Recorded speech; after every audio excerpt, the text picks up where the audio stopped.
Welcome back to Chem with Kes, where today we are doing opening of epoxides for alkenes.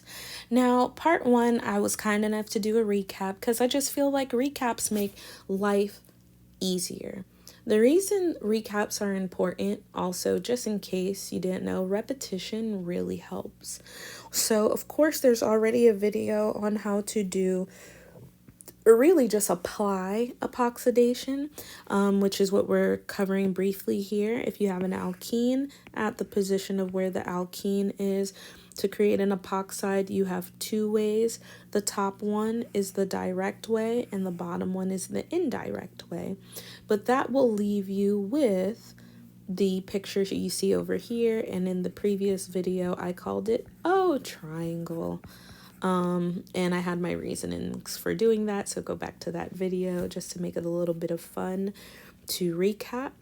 Once I create my epoxide, I may have to make a few more videos on this one, only because later on, technically in Orgo 2, I will link up opening epoxides in multiple ways. Later on, what I mean by that is I can open an epoxide under basic conditions or acidic conditions, and they'll yield me two different outcomes. Right now, what we're doing is just keeping it simple. We are going to use H3O plus on the epoxide, which can also be written like this.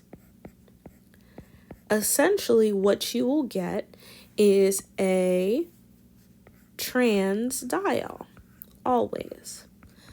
Now, let me take that back.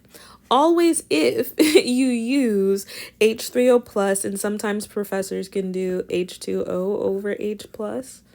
They may also try to do like an H2SO4 over water.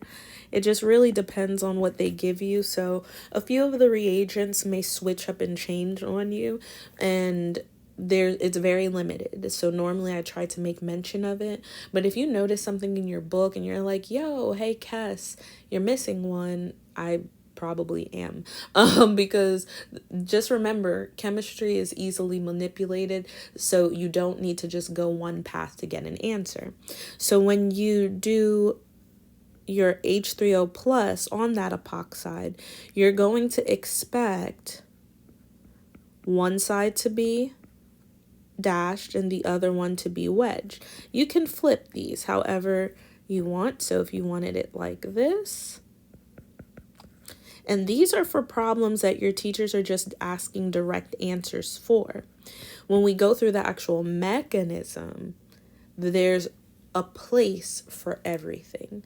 So as far as remembering, just like we decided if we didn't have the double bond, we understood that both of these carbons were secondary. However, we also can see there's one carbon here versus two carbon there.